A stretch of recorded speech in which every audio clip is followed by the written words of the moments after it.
মামা যাবা? না মামা যাবো না, ওইদিক মেলা জ্যাম। আরে চলো না, ভাড়া বাড়াই দিব না। এখন অফিস টাইম, ওইখানে জ্যামে পড়লে সারাটা দিন যাইবো গা। স্যার আসতে পারি? এই যে আমার ক্লাসের সবচেয়ে গুণধর ছাত্র। আর এটা তুমি কি জুতা পরে আসছো? দেখে তো মনে হচ্ছে বাথরুমের স্যান্ডেল। খাতা দিলাম, প্রশ্ন দিলাম, ওই যে ওই চেয়ারে বসে চুপচাপ পরীক্ষা দিল।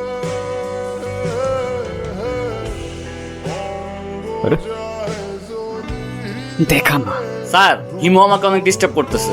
একে তো আরেকজনকে লিখতে দিচ্ছেন না, তার উপর আপনি ধপ ধপে একটা সাদা খাতা নিয়ে বসে আছেন। এক্ষুনি আমার ক্লাসরুম থেকে বের হয়ে যাও। ওই শুভ্র, কি সে বল। কিরে সমস্যা কি? ডাকি শুনুস না বাড়ছে। আজকে এক্সামের মধ্যে দেখাইতে বললাম, ডাক দিস একটু দেখাবি না? কি করলি উল্টা স্যারে বলে দিলি। ও তোমাকে কেন দেখাবে? তোমার নিজের কি ব্রেন নাই? তোমার কি জ্ঞান বুদ্ধি কিচ্ছু নাই? তুমি বাসা থেকে পড়াশোনা করে আসতে পারো না? তুমি চুপ থাকো। কেন? ও কেন চুপ থাকবে? আর ও তো ঠিকই বলছে। তুই কিন্তু মুখে মুখে কথা বলতেছিস। কি হয়েছে? কি করবি তুই? কি করবো না, আরে না বসো তুই তো, দেখবি। ছাড়ো। আরে কি আশ্চর্য! এই ছাড়ো। বেয়াদব ছেলে, রাস্তাঘাটে গুন্ডামি শুরু করছো? আরে তোমারে তো দেখতেই বোঝা যায় যে তুমি একটা বস্তির ছেলে। তুমি এই নে বয়া বয়া গেম খেলতেছো আর ওদিকে তোমার পাখি লেগ পারে একা একা বয়া রইছে। কি বলস মামা? ইরা হ্যাঁ মামা তোরা থাক।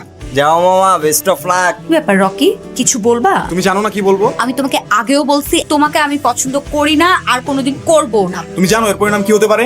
এর পরিণাম কি হতে পারে মানে? প্রেম যেহেতু করবাই না, প্রেম করে যেটা করতাম সেটা করে ফেলি। রকি, রকি হাত ছাড়ো, রকি।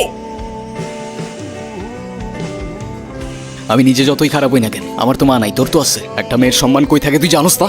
এরপর থেকে যদি এরম করার কথা কখনো ভাবস, তোরে কেমনে ক্যাম্পাস থেকে বের করতে আমার খুব ভালো করে জানাস। ধন্যবাদ তোমাকে। ধন্যবাদ দেওয়া লাগবে, তোমার জন্য আসি নাই আমি। আমার তো ছোটবেলায় মা মারা গেছে, আমার বাবা আমারে শিখাইছে মেয়েদের কেমনে সম্মান করতে হয়। সেদিন তুমি চর মারার পরও চুপ থাকতাম না।